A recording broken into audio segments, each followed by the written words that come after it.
Well, it's hard to believe, but the district playoffs are finally here. Joining us, as always, the ever-faithful Jeff Reinhart of LankSports.com, helping us break down this Susquehanna Township-Cocalico matchup. I think when you look at this matchup, I think rule number one for Township has to be, how do you stop two 1,000-yard rushers in both Kyle Fisher and Austin Hartman? How do they do it, Jeff? That's a good question. Thanks for starting me with a fastball. I appreciate it. Nobody around here has stopped them. Manheim Central had a little bit of success back in week 4.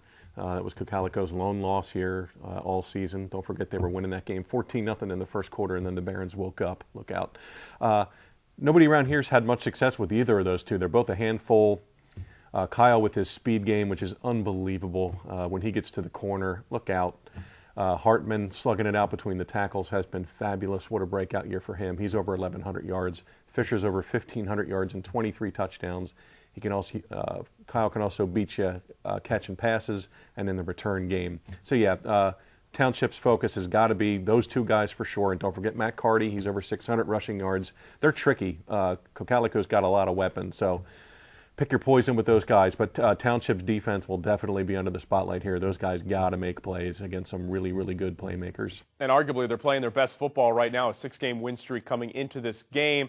Township, their record is a little bit deceiving. I think you and I would both agree on that. 5-5. They've only lost those 5 games by, I think, a total of 10 points combined. How do you stop them if they're that effective against mid-pen teams?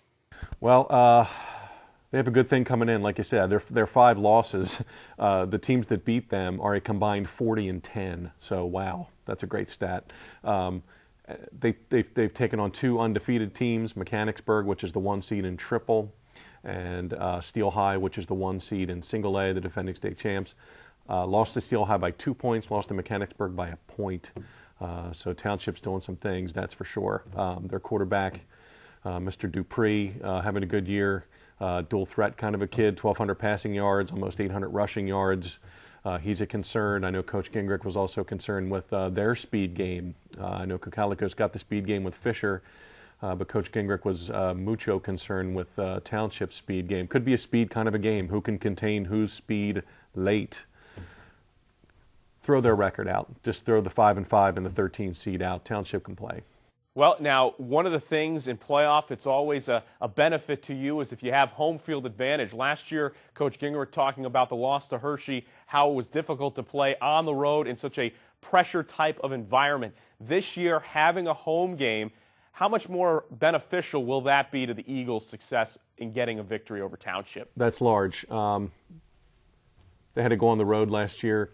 They were sort of a bubble team in Week 10, got in, shocked E-Town in Week 10. Coach Gingrich said this week, last year we were happy to be in. We were happy to make it. We got in, got to play at Hershey Park Arena in a first-round game and lost pretty big. This year, 4 seed, 9-1, 6-game winning streak, home game, and if they win, they get another home game. He said this year, we're in it to win this thing. Last year, maybe a little wide-eyed. This year, we're here to win. We got to take advantage of home field, and let's get to it. Now, you and I can look ahead. Being in the media, that's probably one of our best benefits to the kings the viewing of that. public. But for Cocalico and any other coach, it's game by game. That second round, though, if you see it, the brackets match up. If both Central and Cocalico win, that will be an LL Section 2 battle. Are the players at all looking to this game thinking, hey, we can get some revenge on Manheim Central? I hope not. I think they know they got a tough game here in Township on Friday night. I mean, this is not an easy game at all. I'm sure they've watched film on them, and I'm sure they see all their speed game and what they can do. They've seen the brackets. They know who's out there. I'm sure it's in the way tippy top back of their mind. But they know that they got to take care of business with Township, or there will be no Week 2 in district. So, yeah, maybe it's in their mind a smidge. But knowing Coach Gingrich, he's got them focused on Township here. It's the best time in any sport, playoff action. Jeff Reinhart, LankSports.com. Thanks so much for joining us here on the Writer's Block. You're welcome, John.